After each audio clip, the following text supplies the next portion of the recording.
I'm excited, guys. Oh, backfire.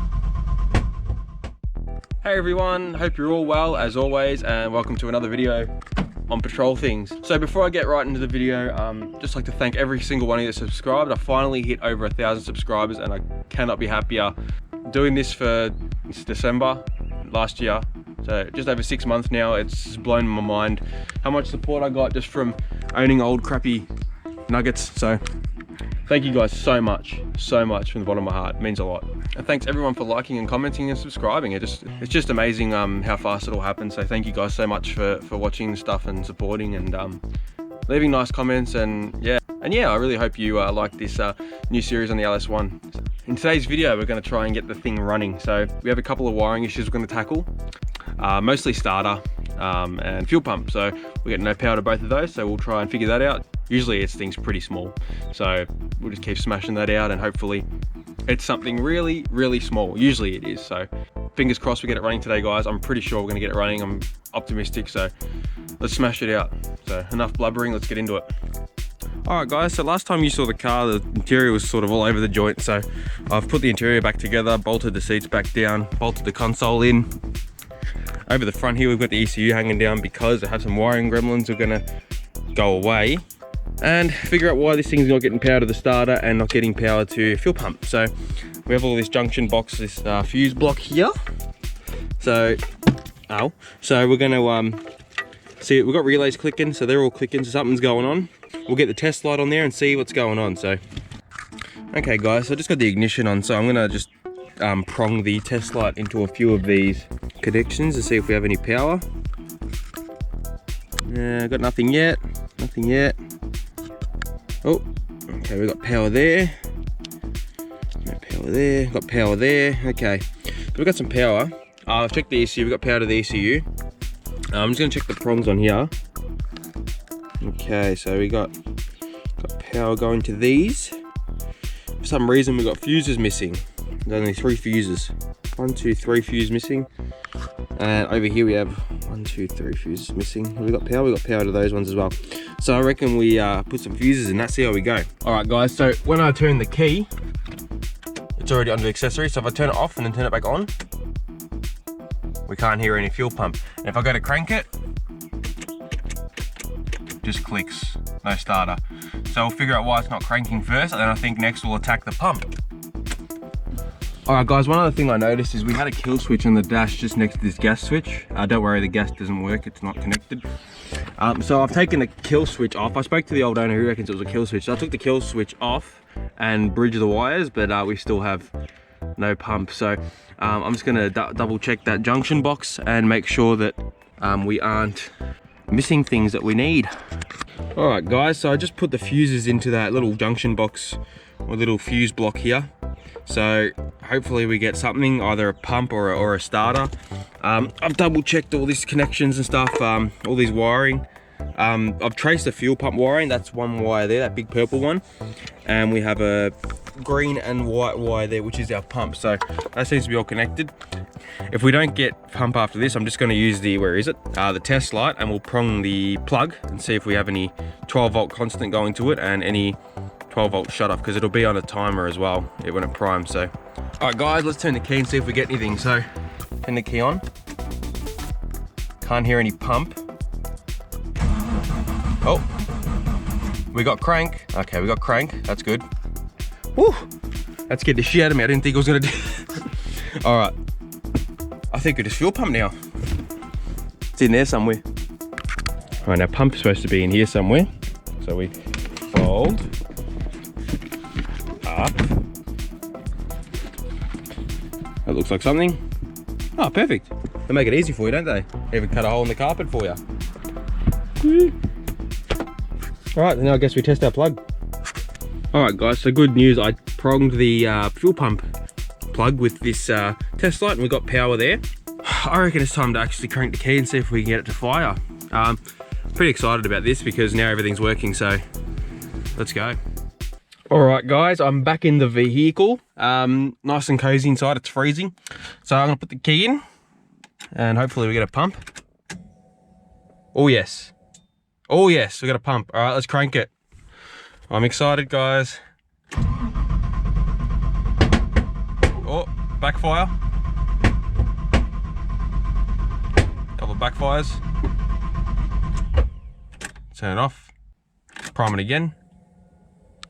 Hasn't been started for a while, so. Oh, yes! Woo! That's what I'm talking about.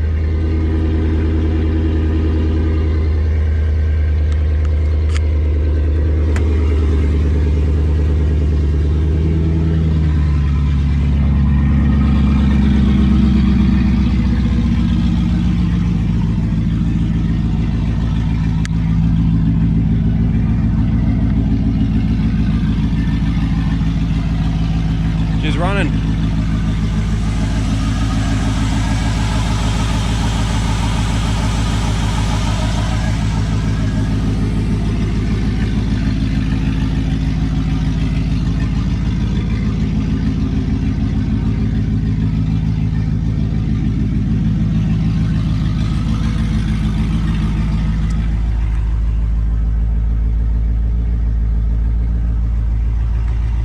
Guys, I am over the moon.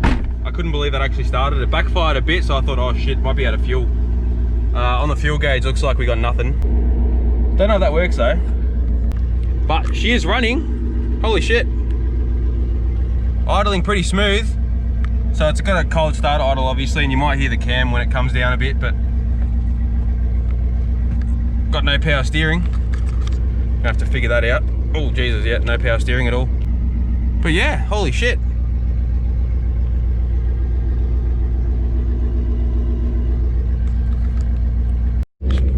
Also guys, I'll try the gearbox to show you what it's doing. So clutch in, into first, clutch out. That's clutch out the whole way in first, and nothing. So for a second, nothing, reverse, nothing. So something's going on with the clutch. Oh well, box has to come out anyway. Temp gauge is slowly going up, so that's working. Rev tacho works, don't know about speedo because we can't drive it. And fuel gauge I'd say works because it's just above where it usually is on the E, so it's probably got not much fuel in it. So now this hasn't been started in a long time, so hopefully the fuel ain't that bad in it.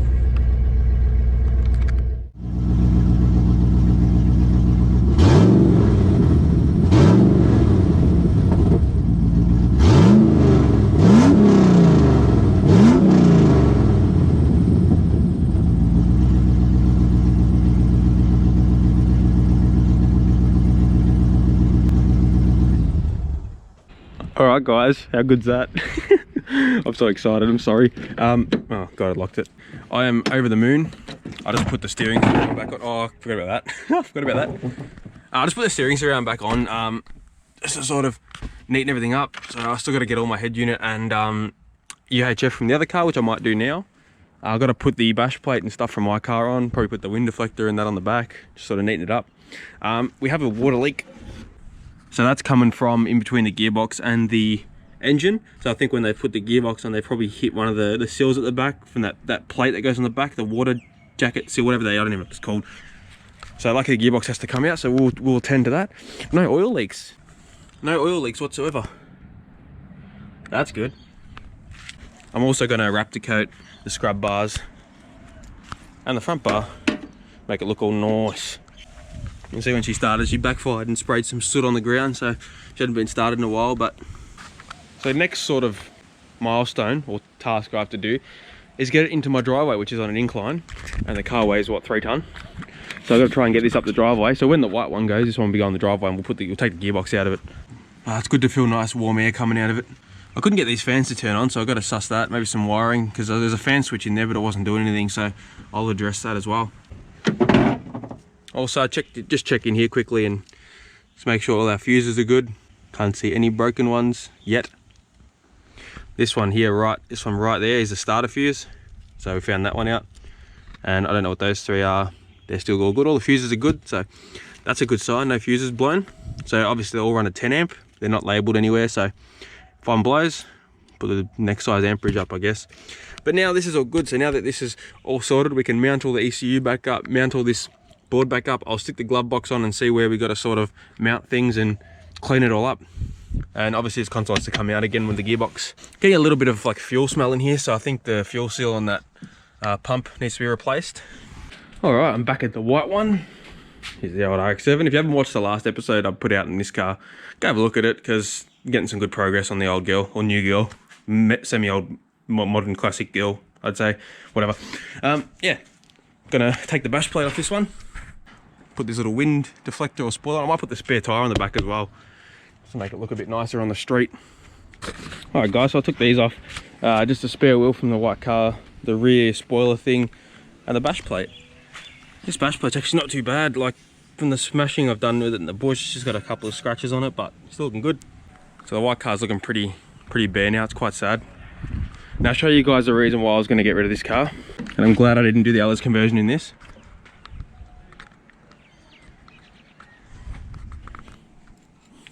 I mean, it's not bad rust, but here's the other side. It was just starting to get bad, so yeah, she's just getting a bit on. Never had a roof rack on it either, which is weird.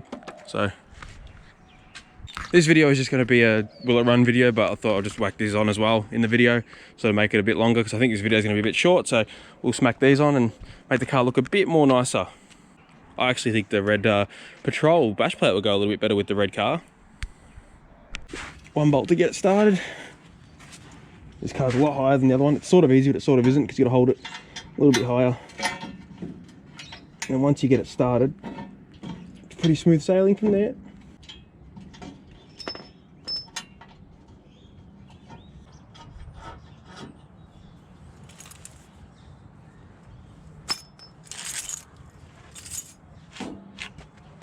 Oh, all right. So it's got sitting in there with 2 bolts. Has one on the back as well, one on the front. On that's all. Sorry, one on the back on this side, one on the back on this side as well. But I've just put the 2 front ones in, and then I'm just gonna snug them up now. All right, bash plate is on, guys. Nice and easy. See how it looks. Not bad. All right, guys, put the rear wing on.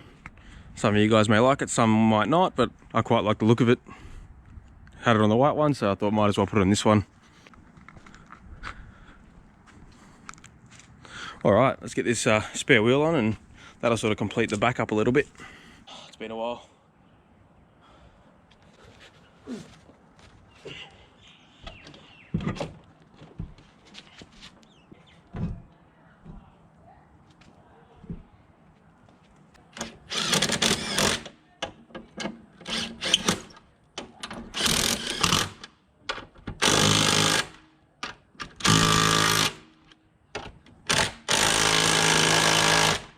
Well, that's looking much more complete. Looks like a 4-wheel drive again. Now, you guys remember when I first got it, had no rear bar on, no spare wheel, no deflector. It's kind of bare at the back. I'm so happy that she's coming together, guys. It's been so sort of stressful, but exciting at the same time, you know. I'm not really in this car for much, so if something goes wrong, you know, I'm more happy to put the hours and money and time into it. So apart from the little water leak we had in between the gearbox and motor, which I think suspected is like a seal at the back there. It's the input shafts pinch when they try to put the gearbox on. Apart from that, no oil leaks, no nothing underneath. It's nice and dry. It's got an exhaust leak, so we got to attend to that. Probably put another complete system on it. Very excited. I'm more excited about this than the RX-7, to be honest. Guys, like this is going to be fun when it's going. It's going to be sick when it's actually driving. I'm so spewing I can't drive it now, but the back looks so much better with the spare wheel, the deflector, and the rear bar on. Looks nice and complete now. Got my little back tail light here. Haven't even tested if that works yet. But yeah, guys, as you can see, I am running out of daylight now. Probably can't show up on camera, but it's getting really dark. So I'm going to leave this episode here. I really just wanted to get it running in this episode, and it was a lot quicker than I expected. So even better for me. I'm so happy. So I hope you enjoy this series on this LS Patrol. Don't worry, this isn't the last. It's going to keep going on and on and on until I bury this thing into the ground. So I hope you guys really like this car as much as I do, because I'm pretty much in love with it now. Especially after hearing it. That sort of just was the icing on the cake. So I really hope you guys enjoyed this video on this car. As always, we'll see you in the next video, the next adventure, and working on one of the other nuggets. So we'll see you in the next one. See you later.